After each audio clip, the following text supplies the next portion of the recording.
Bom dia, boa tarde, boa noite.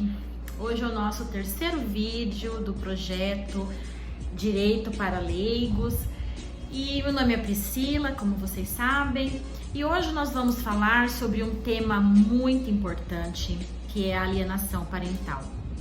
Esse tema, eu faço questão de ler o que está aqui na lei, né, o que a lei está trazendo, porque é de suma importância para as crianças, os nossos adolescentes. E vamos ver o que está tratando então essa alienação parental, o que é isso, vamos esmiuçar, vamos trazer de uma forma para que vocês entendam perfeitamente o que é a alienação parental, e quando vocês se depararem com isso, vocês consigam identificar e tomar as atitudes necessárias. Então vamos lá. A alienação parental, ela está na Lei 12.318 de 2010, então ela já tem 11 anos, não é uma lei nova, ela tem uma boa efetividade, então ela já está há bastante tempo, né, aí no mundo jurídico. E de acordo com o seu artigo 2º, considera-se ato de alienação parental a interferência na formação psicológica da criança ou do adolescente, promovida ou induzida por um dos genitores, pelos avós ou pelos que tenham a criança ou adolescente sob a sua autoridade, guarda ou vigilância, para que repudie genitor ou que cause prejuízo ao estabelecimento e à manutenção de vínculo com este. Então, o que significa a alienação parental? Bom, eu sou separada, né, do meu marido, do meu namorado, e nós temos um filho em comum. E aí, quando ele vai visitar esse marido, esse ex-marido, né, o genitor dele, ele volta um pouco agressivo, ele volta falando algumas coisas ao meu respeito. O nosso vínculo, né, como mãe e filho, começa a ficar um pouco esquisito. Ou então, eu como mãe começo a falar mal do pai da criança, e aí a criança já não quer mais ir visitar o pai. Ou os avós também. Então, às vezes a criança fica lá na casa dos avós, né, e a avó ou o avô ficam falando da mãe ou do pai, de modo a interferir no bom relacionamento entre os filhos com os seus genitores. Aqui a gente tem que fazer uma ressalva, né, um lembrete de que são os dois, né, são os dois genitores que podem sofrer a questão da alienação parental, tanto o pai como a mãe. Então ambos, né, ou o pai ou a mãe podem ser vítimas de algumas atitudes que nós vamos ver aqui mais pra frente, que geram essa alienação parental. Olha lá, vamos continuar. Qual seria, no caso aqui, né, a identificação? Como que a gente conseguiria identificar a alienação parental? Vamos lá, ó, são 7 itens interessantes. Realizar campanha de desqualificação. O que é isso? Você permite que teu filho, né, faça as visitações ao pai ou aos avós paternos, e a família começa a ofender você para a criança. A tua mãe é uma desqualificada, a tua mãe não gosta de trabalhar, a pensão que eu pago a tua mãe não usa para você, ela é uma vagabunda, e outros termos pejorativos. Isso está desqualificando a mãe, e a criança vai ficando, né, com chateada, com raiva, ou o contrário, a mãe desqualifica o pai e a criança começa a não querer mais visitar o pai. Ou a avó materna, né, desqualifica também o pai e os avós paternos, e a criança não quer mais fazer a visita, fica muito chateada, é aquela dificuldade para ela, né, conseguir levar a criança lá pro pai. E isso acontece muito, gente. O segundo item, dificultar o exercício da autoridade parental. Então, no caso, o pai ou a mãe ou os avós começam a dificultar o exercício da autoridade parental. Então, ele fala assim, né? No caso, vamos colocar que o pai tem a guarda, ou seja, a guarda compartilhada, e aí um fala, olha, não é para você obedecer a tua mãe, não é para você obedecer o teu pai, somente a mim.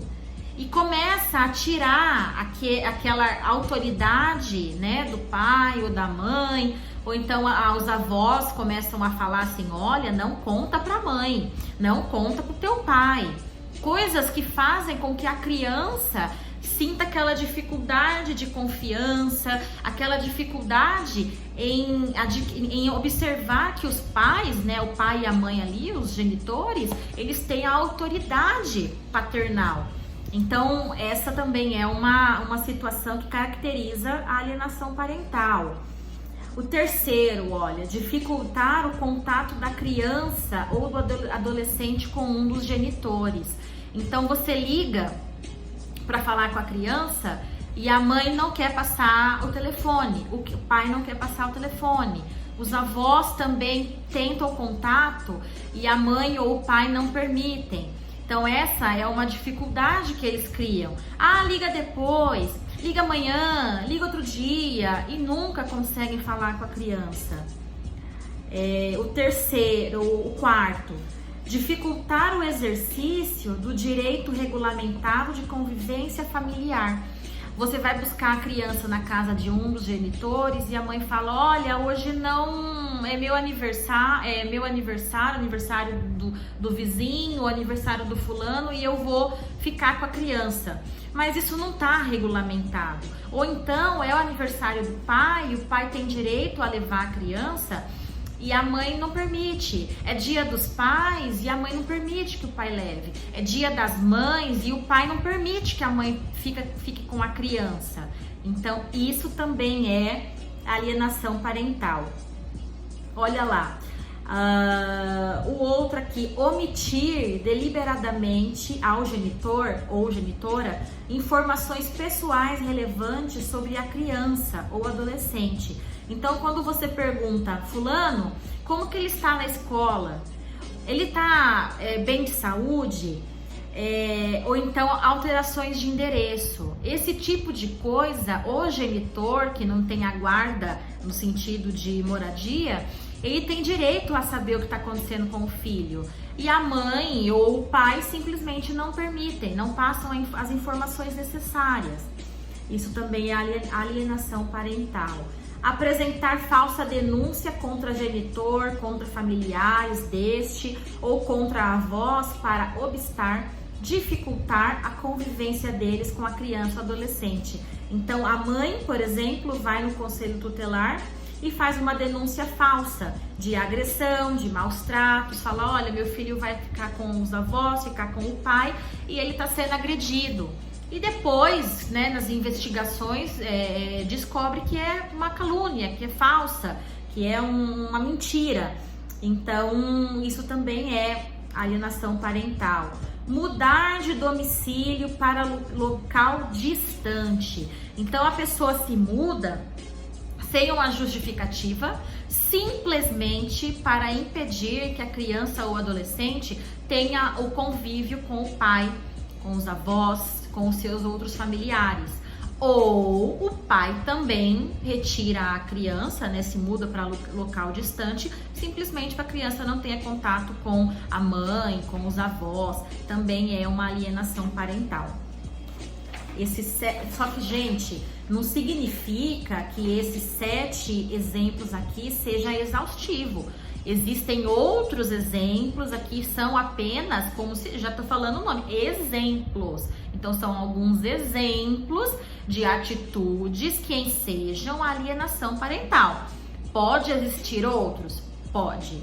E aí, né, o juiz vai analisar cada caso.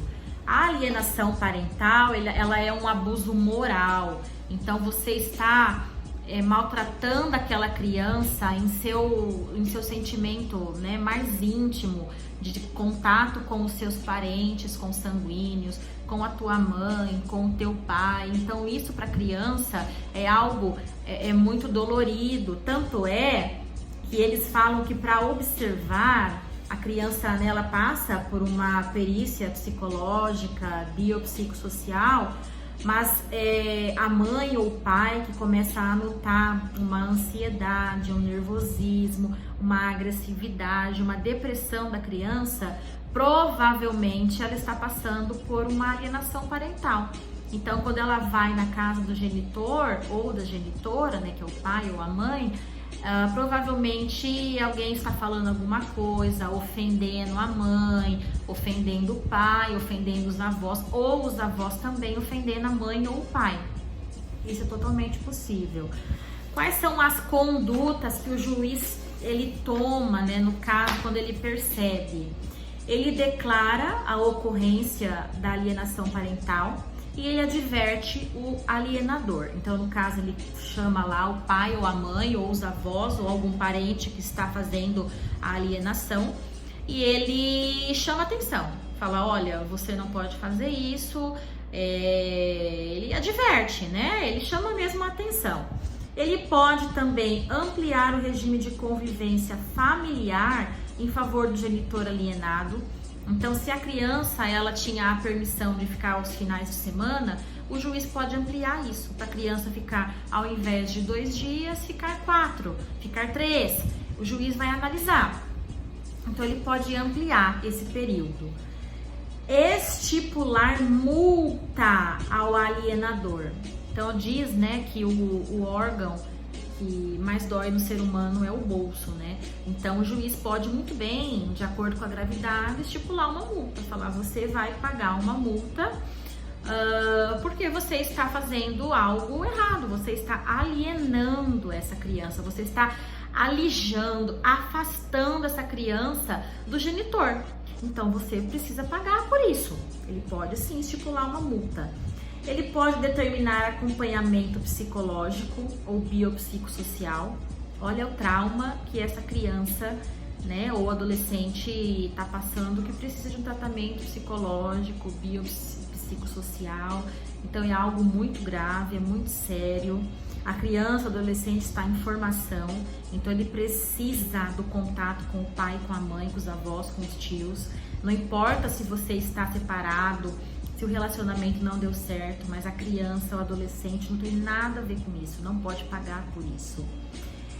Ele pode determinar a alteração da guarda para guarda compartilhada ou inverter a guarda compartilhada para uma guarda unilateral ou inverter as guardas. Então ele pode tirar a guarda da mãe e passar para o pai ou a guarda do pai e passar para a mãe. Ele pode alterar a guarda.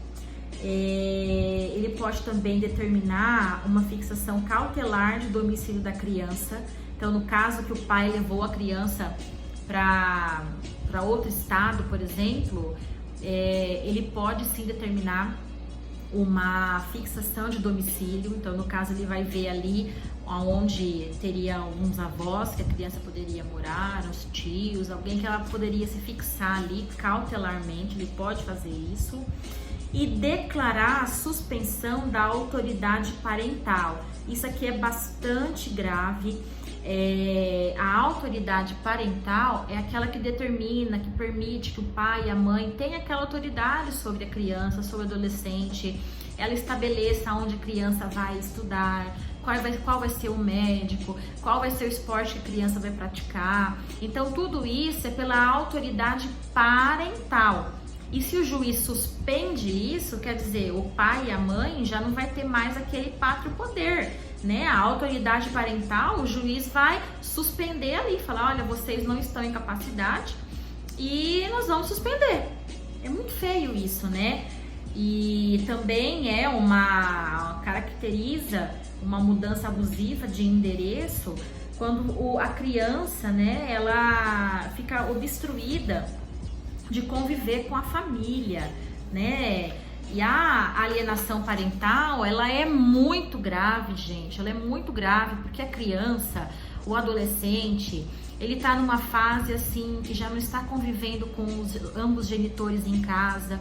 Então, dependendo quando foi a separação, né? Se teve o convívio ali e aí se separou, a criança ela sente muito isso e ficar falando mal de um genitor, de outro para a criança, para né, querer puxar a criança para si, isso é errado, isso é imoral.